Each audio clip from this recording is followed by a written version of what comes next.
Video को शुरू करने से पहले आप सभी कृपया चैनल को सब्सक्राइब जरूर कर लीजिए। पुराने समय की बात है, एक सुंदर हरा भरा गांव था जिसका नाम सुखपुर था।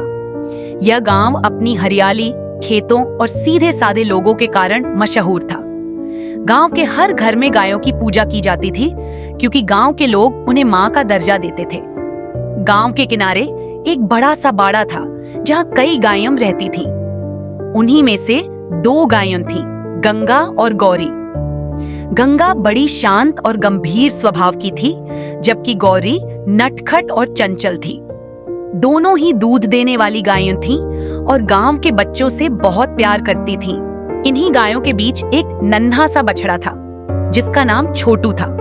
छोटू बहुत ही चंचल और शरारती था। वह पूरे दिन इधर उधर दौड़ता, भागता और तितलियों के पीछे उछलता रहता। कभी मिट्टी में खेलता, कभी नदी किनारे जाकर पानी के छींटे उड़ाता। गांव के बच्चे भी उसे बहुत पसंद करते थे। गंगा और गौरी उसे अपने बच्चे की तरह प्यार करती थी। गंगा उसे हमेशा सिखाती, बेटा बिना बताए कहीं मत जाया करो, खेतों और कुएं के पास जाना खतरनाक होता है। लेकिन छोटू को खेलने की इतनी धुन रहती थी कि वह कभी इन बातों को गंभीरता से नहीं लेता। एक दिन छोटू खेलते खेलते गांव से दूर खेतों की ओर निकल गया। वहां उसने एक अजीब चीज देखी, एक पुराना सा कुआं जो गांव के सबसे पुराने हिस्से में था। कुएं की दीवारें टूटी फूटी थीं और उसमें झांकने से काले गहरे पानी का अंधेरा दिखाई देता था। छोटू बहुत जिज्ञासु था। उसने सोचा, मुझे जरा कुएं के अंदर झांक कर देखना चाहिए, शायद यहाँ पानी होगा। जैसे ही उसने कुएं की मुंडेर पर अपने पैर रखे, अचानक उसकी टांग फिसल गई और वह कुएं में गिरने लगा। भाग्यवश वह पूरी तरह से नहीं गिरा, बल्कि कुएं के किनारे लगे एक पत्थर पर अटक गया। छोटू ने जोर जोर से रंभाना शुरू कर दिया, माँ गौरी, कोई मेरी मदद करो। गंगा और गौरी जब छोटे बछड़े की आवाज सुनकर चौकन्नी हुई तो वे दौड़ती हुई वहां पहुंची।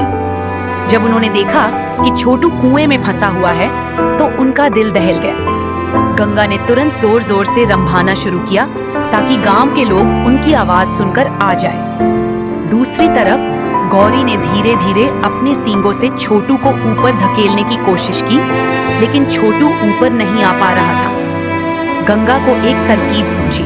उसने अपनी मजबूत पूंछ को कुएं के अंदर किया ताकि छोटू उसे पकड़ सके, लेकिन छोटू बहुत छोटा था और उसे पकड़ नहीं पाया। गौरी बार बार कुएं के किनारे अपने खुरों से जमीन को खोद रही थी ताकि गांव वालों को इशारा कर सके कि यहाँ कुछ गड़बड़ है। गंगा और गौरी की आवाज सुनकर गांव के कुछ लोग दौड़ते हुए आए। जब उन्होंने देखा कि छोटू कुएं में फंसा हुआ है तो वे तुरंत रस्सी ले आए। गांव के बड़े बुजुर्गों ने मिलकर रस्सी कुएं में डाली और छोटू को धीरे धीरे ऊपर खींच लिया। जैसे ही छोटू कुएं से बाहर आया, वह डर के मारे कांप रहा था। गंगा और गौरी ने उसे प्यार से चाटकर शांत किया। गांव के लोग गंगा और गौरी की समझदारी देखकर बहुत प्रभावित हुए। गांव के मुखिया ने कहा, देखा बच्चों, गंगा और गौरी कितनी समझदार हैं। जानवर भी समझदारी और प्रेम से अपने परिवार को बचाते हैं। हमें इनसे सीख लेनी चाहिए। गंगा मुस्कुराई और बोली, सही बात बेटा, माँ की बात मानना ही असली समझदारी है। इस कहानी से हमें यह सीख मिलती है कि बड़ों की बात मानना बहुत जरूरी होता है। माँ बाप हमें हर समय सही राह दिखाते हैं और हमें उनकी बातों को गंभीरता से लेना चाहिए।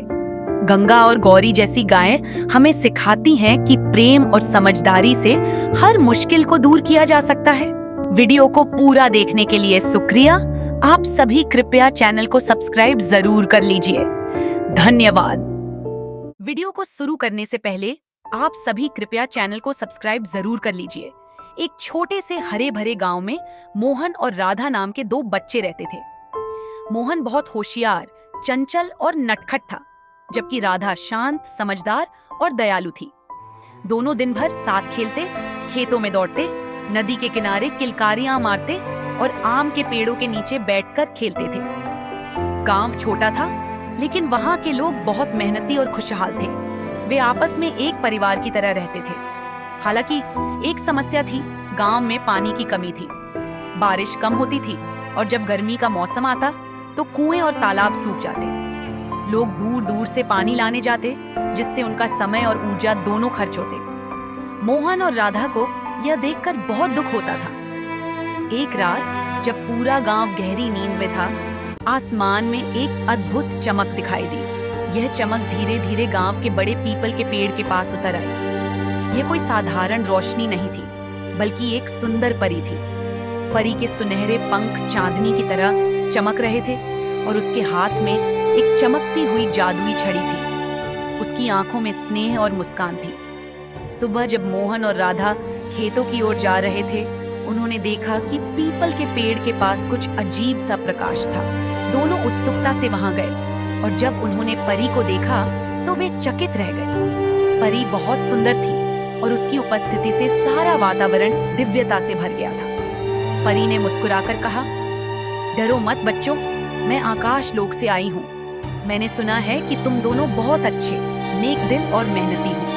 इसीलिए मैं तुम्हें एक विशेष उपहार देने आई हूँ, जो पूरे गांव के लिए बहुत उपयोगी होगा। राधा ने झिझकते हुए पूछा, कैसा तोहफा? परी ने अपनी जादुई छड़ी घुमाई और अचानक हवा में एक चमकदार प्रकाश उत्पन्न हुआ। धीरे धीरे उस प्रकाश से एक छोटा सा मिट्टी का घड़ा प्रकट हुआ। यह घड़ा साधारण नहीं था, यह बहुत सुंदर था और इसकी सतह पर अद्भुत नक्काशी थी। परी ने बताया, यह एक जादुई घड़ा है। इसमें से जब भी पानी निकालोगे, यह कभी खाली नहीं होगा। इससे गांव में कभी पानी की कमी नहीं होगी और फसलें हमेशा हरी भरी रहेंगी। मोहन और राधा खुशी से झूम उठे।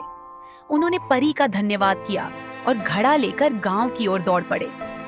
जब उन्होंने यह घड़ा गांव के लोगों को दिखाया और उसकी खासियत बताई, तो सभी बहुत खुश हुए। उन्होंने परी को धन्यवाद दिया और उसकी दी हुई अमूल्य भेंट को संभाल कर रखा। अब गांव में कभी पानी की कमी नहीं हुई। खेत लहलहाने लगे, जानवर हमेशा ताजे पानी से तर रहते और बच्चे खुशी खुशी खेलते। गांव के लोगों का जीवन पहले से अधिक सरल और खुशहाल हो गया। सभी लोग मोहन और राधा की तारीफ करते नहीं थकते।